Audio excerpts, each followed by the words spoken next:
नमस्कार, मी सचिन रेड्डीज.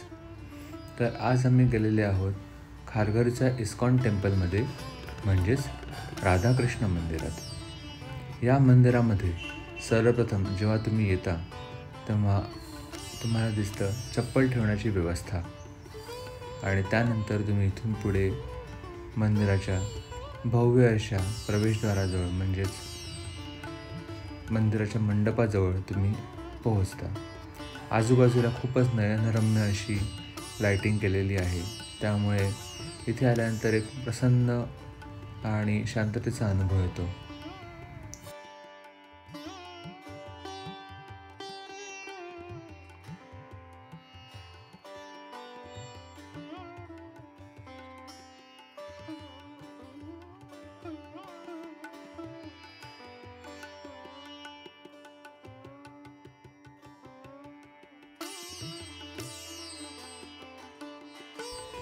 मंदिराचं बांधकाम हे भरपूर मोठं आहे, भव्य आहे. हे तुम्ही आता इथे समोर पाहिल्यावर तुमच्या लक्षात आलं असेलच. हे एक असं मंदिर आहे जिथे प्रत्येकाने एकदा तरी जाऊन नक्कीच यावं, कारण या भव्य मंदिराचं जे काही बांधकाम केलेलं आहे ते पाहताना डोळे दिपून जातात. आता हे तुम्ही पाहत आहात मंदिराची प्रवेशद्वाराची बाजू, म्हणजे जिथून आम्ही मंदिरात आतमध्ये प्रवेश करणार आहोत. हे प्रवेशद्वारसुद्धा बघा, खूप भव्य आहे. पण म्हणतात ना, कृष्ण दर्शनासाठी इथे येताना खरं असं वाटतं की कधी एकदा कृष्णाचं दर्शन होईल, राधाकृष्णांचं दर्शन होईल. पण राधाकृष्णाचं दर्शन घेणं इतकं सोपं नाही. त्यासाठी तुम्हाला पूर्ण एक फेरी मारावी लागते आणि त्यानंतरच तिथे दर्शन होतं.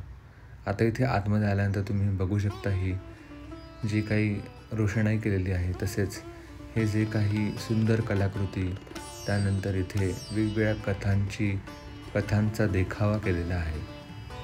आणि जसे तुम्ही पुढे पुढे जात जाल तसे तुम्हाला इथे राधाकृष्णांचंही दर्शन होणार आहे.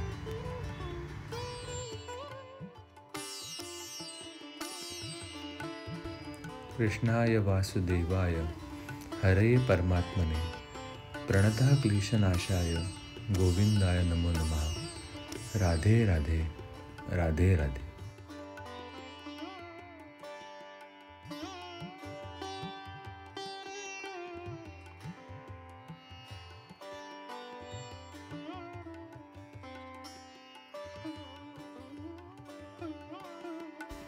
इथे राधाकृष्णांसोबतच तुम्हाला प्रभू श्रीराम, लक्ष्मण आणि सीतामातेचंही दर्शन होते. आणि हे असं अद्भुत असं भव्य मंदिर आहे, जे मंदिराचा मंडप, सभामंडप जे तुम्ही म्हणू शकता तो आहे. आणि त्याच्या समोर इथे सगळे भक्तगणांना बसण्याची व्यवस्था केलेली आहे. आणि इकडचे जे प्रभूजी असतात ते तिथे कीर्तन करत असतात, जे ऐकण्यास खूप सुंदर वाटतं.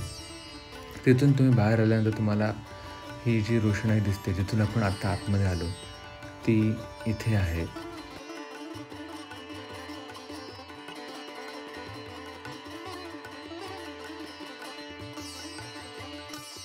कृष्ण दर्शन झाल्यानंतर आम्ही बाहेर आल्यावर आमच्या लक्षात आलं की आता आम्हाला भूक लागलेली आहे.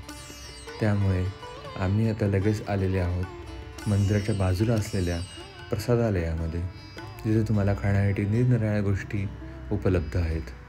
इथे आल्यानंतर तुम्ही त्यांचा आस्वाद घेऊ शकता.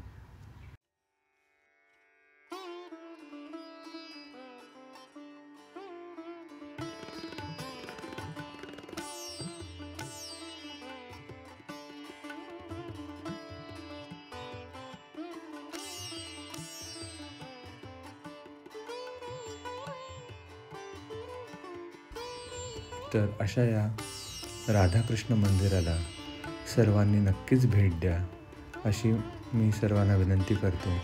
आणि आमच्या चॅनेलला लाईक, सबस्क्राईब आणि शेअर करायला विसरू नका. सर्वांनी म्हणा राधे राधे.